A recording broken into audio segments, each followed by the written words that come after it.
ये कहानी कुछ इस तरह है कि एक बार एक बेगर होता है। वो अपनी लाइफ से बड़ा ही परेशान हो जाता है। उसको लगता है कि रोज़ एक ही तरह का काम करना पड़ता है, भीख मांगनी पड़ती है और उसके बाद उसका गुजारा ठीक से नहीं होता है। तो वो बड़ा दुखी रहता है, उसके पास कोई पैसा भी नहीं है। तो एक दिन उसने देखा कि कुछ लोग गौतम बुद्ध के पास जाते हैं, बड़े निराश होते हैं, रो रहे होते हैं और फिर जब वहाँ से वापस आते हैं तो वो बड़े खुश होते हैं और उनके हाथ में कुछ भी नहीं होता है। ऐसा नहीं है कि उनके हाथ में कोई बहुत पैसा पकड़ा होता है या कोई सोना या चांदी हाथ में होता है, लेकिन वो बड़े खुश होते हैं। तो ये भिखारी सोचता है कि मैं भी आज उनके पास जाता हूँ और देखता हूँ कि वहाँ पर क्या होता है। तो ये भिखारी भी गौतम बुद्ध के पास पहुँच जाता है और उनको कहता है कि मैं बहुत गरीब हूँ, मेरे पास कुछ भी नहीं है, मुझे अपना जीवन चलाने के लिए लोगों से भीख मांगनी पड़ती है। तो आप मुझे बताइए कि मैं अपने लाइफ को बेटर कैसे करूँ? तो ये जब सब कुछ महात्मा बुद्ध ने सुना तो उन्होंने कहा कि तुम गरीब नहीं हो, तुम्हें ऐसा क्यों लगता है? अ, तुम्हें ऐसा इसलिए लगता है क्योंकि तुमने आज तक किसी के लिए कुछ किया ही नहीं है। तुमने कभी भी किसी को दान नहीं दिया, तुमने किसी के लिए कुछ भी नहीं किया। यह सुनकर भिखारी ने कहा कि मैं तो खुद ही इतना गरीब हूँ, मैं लोगों से मांगता रहता हूँ, मैं कैसे किसी की हेल्प कर सकता हूँ? मैं तो किसी को कुछ भी नहीं दे सकता।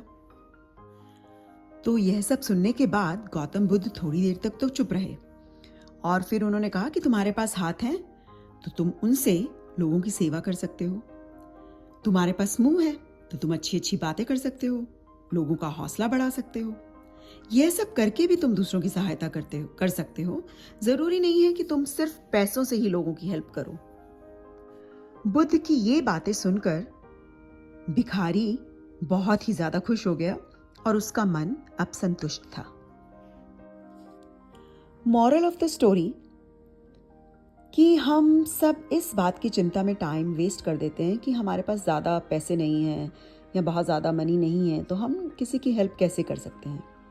लेकिन तब हम यह भूल जाते हैं कि हमारे पास एक सुंदर शरीर है और उसका उपयोग करके भी हम लोगों की हेल्प कर सकते हैं, अपने जीवन को बेहतर बना सकते हैं। ज़रूरी नहीं है कि हमें सिर्फ पैसे से ही दान देना है। हम लोगों को शिक्षा दे सकते हैं, भोजन दे सकते हैं, अच्छे विचार दे सकते हैं, लोगों को अपलिफ्ट कर सकते हैं।